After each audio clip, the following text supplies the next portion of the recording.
So the mountains do a couple of things, I reckon. Firstly, they totally kind of strip you back. You can't carry any false pretense in the mountains because that will just be exposed like straight away. I think everybody's working around with various kind of cloaks over them or kind of, projecting idealized images of the self. But in the mountains, like that's all bullshit. Like that doesn't cut it. And so you kind of get stripped back a little bit. Yeah. And, alpha males kind of trying to, I'm better than you and strutting around, and you just go, that's all bullshit. And once you've actually done something, you know what you're capable of, that sort of is within you, and you don't need to have any external facade. You shed whatever, I never really had a cloak anyway, but that's way, way stronger and more powerful.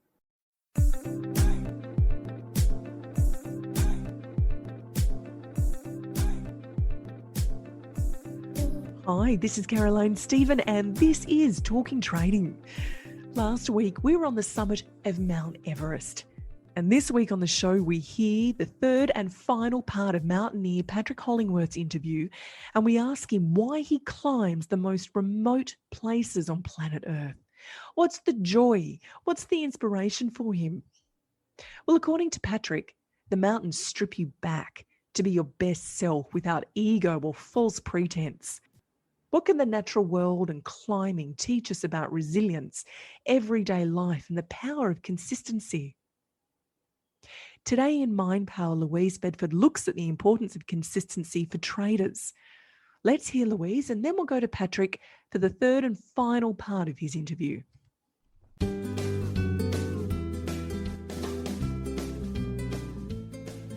If there is a single goal that every trader should have, novice and experienced alike, it should be consistency. You have to have a trading plan that sets out your financial goals and why you're taking on this role of being an active trader. You should also have some development goals in there for yourself personally. And with respect to trading, your personal development trading goal must be to become consistent and calm and to approach trading with clarity and mechanical detachment. Consistency can only be achieved over time. The quick burnout rate of the beginner trader that throws themselves in crazily just doesn't seem to permit following a trading plan with precision over the long haul. They're much more likely to freak themselves out and run a mile long before they achieve greatness. After a strong start, the loss of potential is just tragic. Consistency is required to decide the conditions under which you'll enter trades, exit trades, and how much capital to commit to each trade. You also have to know which markets you'll trade and how many open trades that you'll be able to monitor. Yes, I think it's great to get immersed in trading as an initial phase. It's really the only way to maintain enough momentum to learn the skills required to become an effective trader. However, if you're still approaching trading with the uncontrolled fervour of a zealot, after a year or two, you're probably going to burn out and drop the game entirely. Keep a balance in your life. If you can't sleep because you're worried about your trading performance, or you're just so excited about what trading can do for your life, lower your position size until you find you can handle the pressure. Trading should be monotonous and steady. If it isn't, then you need to improve some aspect of your attitude or your system design. Hi, I'm Perry Kaufman, and I enjoy listening to Caroline on TalkingTrading.com. It's always a pleasure. And now here's the third and final part of Mountaineer Patrick Hollingworth's interview. Pat, why do you do it? Why do you traverse such hostile conditions when everyone else is sipping tea in front of the television or tucked up in bed? What gives you the joy? Yeah, I really miss it because I don't do it as much now, right? And back then, I was in my 20s and 30s, and to be honest, I found life really boring. Now, don't get me wrong, I love sitting back and sipping a cup of tea, but it was this kind of notion of wanting to live a life less ordinary, I guess. Mm. And I felt that putting myself into those extreme environments, that was the best way that I could, really totally milk life, just get the marrow out of it, kind of thing. Kind of the old adage, I didn't want to be on my deathbed without any cool stories to tell.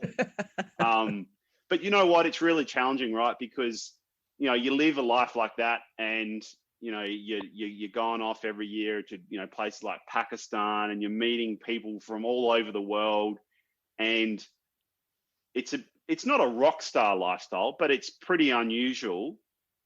But it can be really hard, kind of coming back into your kind of normal life. And then once you let go of all of that, and effectively, I let go of big mountain, of Himalayan mountaineering. Sort of my last expedition was probably 2013. And so I still climb, but, far less riskier environments in New Zealand. But so it's really hard to kind of let go of that because, they were just these amazing years when life just felt so kind of rich with possibility. Yeah. And then of course other things come along, and you decide to start a family, and Things change. I get it. Yeah, buy a house and build a business and all that kind of stuff. And then all of a sudden, like, well, I can't kind of do that. But it's really interesting. One of the things that put a bit of a cap on me was I couldn't get life insurance covering mountaineering. There's no special Everest base camp and I insurance. started, yeah, no. So I started kind of thinking, well, wow, okay, maybe I need to and look, certainly having lost a few friends in the mountains kind of caused me to kind of reconsider that. Something you said last time was the sheer natural beauty of planet Earth. Yeah. You've got to, you have to really get out there to kind of, to appreciate that. So for example, a couple of weeks ago, I was back in WA with some friends. We were doing a surf trip on a boat. And, we were out in the really remote part of the northwest of the state, and, at nighttime, just these incredible stars. And I realized I haven't seen stars like that for, I don't know how long. Where I live just south of Sydney, you don't really see stars, because of light pollution and all that kind of stuff. So, but what it made me, it kind of reminded me of on the one hand, it's increasingly easy for anybody on Earth to kind of access the natural world, virtually, through the internet, and increasingly through augmented reality and all that kind of stuff. But nothing beats actually getting out there yourself. And I think that it's a bit of a trap, kind of the modern life we live, because it does insulate you a little bit from all the risks from those kind of environments. So let's just apply this to your psychology. You've said that in the mountains, you're your best self. Like, you're actually a lazy person. You're just not lazy in the mountains, which I thought was very funny. What do the mountains do for you? How do they make you? So the mountains do a couple of things, I reckon. Firstly, they totally kind of strip you back. You can't carry any false pretense in the mountains, because that will just be exposed like straight away. I think everybody's working around with various kind of cloaks over them, or kind of, projecting idealized images of the self. But in the mountains, like, that's all bullshit. Like, that doesn't cut it. And so you kind of get stripped back a little bit, but that's really, you need to kind of, if you're really trying to grow as an individual, and, you need to get stripped back, and you need to kind of see what are your strengths and what are your weaknesses, and what you are and are not capable of. And yeah, because you can't hide from any of that. And so I used to really like that element of the mountains, and I still do to this day. But also I feel like, because a lot of society is sort of built on all these constructs, which again, they don't really apply in the natural world. And you can I just think you can learn how to sort of act otherwise in the mountains. I'm not a religious person per se. I'm a spiritual person, but I don't adhere to any particular religious doctrine or anything like that. I understand how people get that sense of awe when they walk into, like a big cathedral.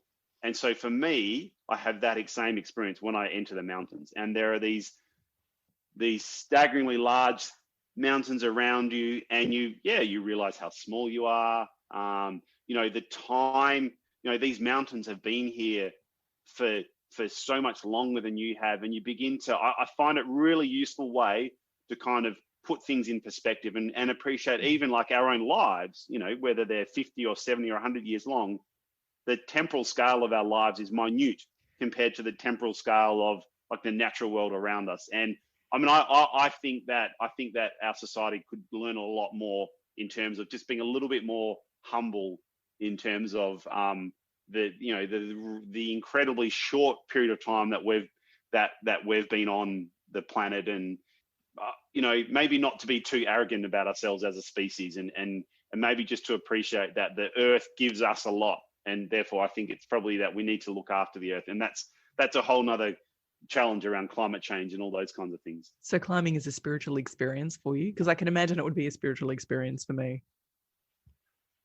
Yeah, and it is and it isn't, in terms of like when it's just really hard and scary and you're terrified and you're physically exhausted.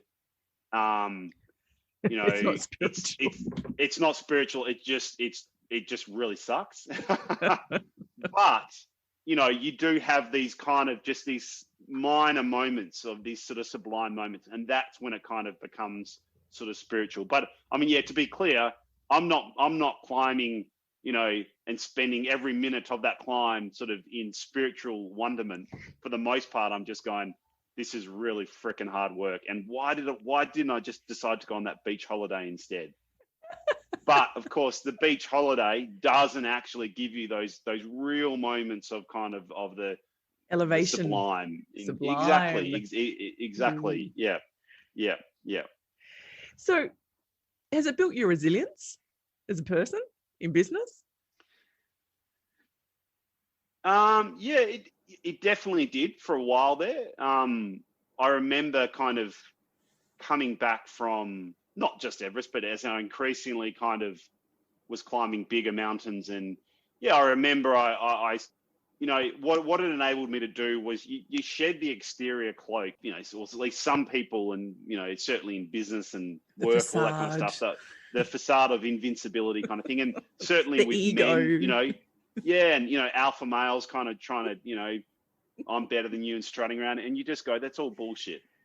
And once you've actually done something, you know what you're capable of, that sort of is within you, and you don't need to have any external facade. You shed whatever, I never really had a cloak anyway, but I mean, that's way, way stronger and more powerful. And so, I certainly developed a lot of resilience. And then it's interesting, in the past sort of few years, and, some of the work I was doing was really, really difficult. And at times I probably lost a lot of that resilience. I do think that it would probably suit me pretty well to go back to the Himalayas and just be reminded again of that. Yes, I understand. Are you glad you summited Everest? Was it good for your self-esteem? Yeah, it was. I'm definitely glad, and certainly I feel more than anything really privileged to have been up there. And I climbed the mountain with, 4. There were 5 of us, so four really dear Sherpa friends, and one of them to this day is still a really close friend. And so that was real sort of privilege, as I said. So it wasn't so much about pride and building up my own self-esteem, but rather I guess I felt quite humble to have almost been allowed to be up there. Oh, what a beautiful answer, Pat. Because I think that, I was always really cautious about the you don't want to be the dick who's walking around going, I climbed Everest, because I'm just kind of calling bullshit on that person. You know what I mean? Like if you're mountaineering if the reason you're doing something like that is for extrinsic reward, for recognition, that's just weird to me, So for me, again, it was always it was just about curiosity. Like, could I do it? I was never I was never the alpha male. I was never like the sport jock or anything like that. I enjoy the notion of kind of the real strength comes from really within, and knowing what you are and aren't capable of, and then testing yourself, as opposed to trying to prove to other people what you are. Yeah. You know, I know what I stand for. You know who you are. I know what I'm capable of, and you know, even in recent times, in some of the work I've been doing, that's sort of been challenged, and it doesn't matter, because I know what I stand for, and that's what's important to me. So yeah. So I remember I asked you this question last interview, and you kind of went, "Oh, that's a really nice question." Pearls of wisdom. Can you give any last pearls of wisdom from the highest peaks around planet Earth? You did that. That's what you did last time. Yeah, no, I'm just, I don't remember how I answered last time, but I'm just trying to think, well, what would my pearls of wisdom be today? There would be a couple. Okay, so one of them is definitely going to be around, in fact, if it was anything, it was basically, don't be afraid to kind of break the mold and step outside the herd. So for example, in my, starting my mountaineering career, when all of my other friends were building their professional careers and getting married and buying houses, and everybody's telling you to do that, and then to not do that and do the absolute opposite. You're kind of going against the direction of the herd. And I'm not saying, be a rebel for the sake of being a rebel, but I think increasingly it's kind of easy just to sort of follow the expectations of the herd. It's the notion of having skin in the game. Get some skin in the game, and once having skin in the game means you're invested and you're committed to doing what you're doing, and don't be afraid of having skin in the game when everybody else is telling you, that's the wrong game to be in. Yep. The chances are they're just following the kind of this bigger societal narrative, which is, you should do this and you shouldn't do that. But in actual fact, it's like, for me, like I said, a life less ordinary. I didn't want to be some kind of robot or automaton just doing what everybody tells me to do. So I guess I've always sort of had that fierce independent streak. And, although I really believe in the importance of, the collective and community and doing what's best for society, sometimes doing what's best for society or your community or your collective means actually stepping outside of that and doing things a bit differently. Yep. So I'm not sure if that constitutes a pearl of wisdom, but there you go. It does. So last images of Everest: sun rising, curvature of the earth, nice ridge, 3 kilometre drops either side, Tibetan farmer turning his light on for the day. Anything else to add? I remember I've got one photo from the summit of my friend Lakpa, and you can see the curvature of the earth in the background. And by this point, we'd been on the summit for about half an hour, and by this point in time, the weather had really started deteriorating, and it was starting to kind of snow, and the wind was picking up. And I just remember thinking, this is so wild. And within about 10 minutes, we were caught in a whiteout, so we couldn't see anywhere as we were descending down this narrow ridge. But it was interesting. That's kind of one of the fleeting kind of last memories I have of being on the summit. Again, just thinking this is so wild, but wow, what a privilege to be up here.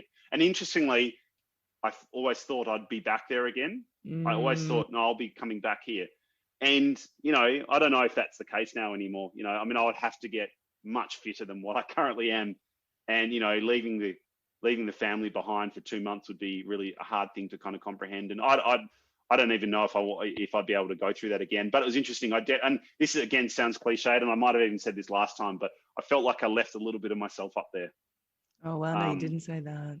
Yeah, part of your soul. And absolutely. Yeah, it's a very special place. But I guess it's a special place to a lot of people for many different reasons. Yeah. Oh, Pat, where can people contact you if they want to talk to you or reach out? Sure. There's probably 2 ways to find me. You could find me on the web at patrickhollingworth.com, or alternatively, you could find me through my business, which is think.garden. My business is essentially I call it a complexity lab and design studio. Basically, I I do a lot of work in the space of complex systems and how organizations can kind of reconfigure from, rigid, structured, kind of mechanistic entities to more fluid, dynamic, kind of adaptable systems. Either at patrickhollingworth.com or think.garden. They're my two kind of haunts on the web. Pat, it was really special to touch the rooftop of the world again with you. Thank you so much for coming back on. Oh, you're welcome. Likewise, it's a pleasure to be back. And see you in 5 years' time? See you in 5 years' time. Maybe you will summon it again. There you go.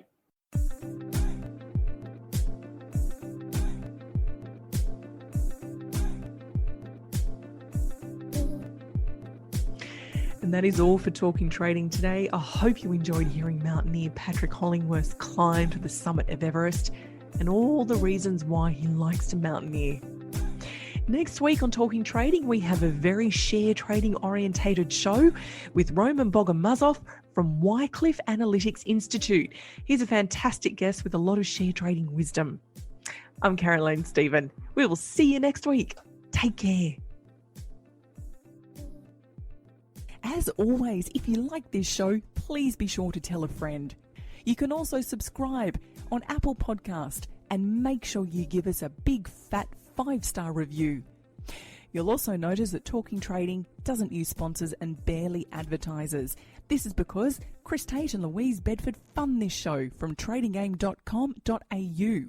If you'd like to get Louise's 5-part free e-course, register at tradinggame.com.au. So until next week, happy trading. The views represented on Talking Trading are general in nature and do not take into account your objectives, financial situation or needs.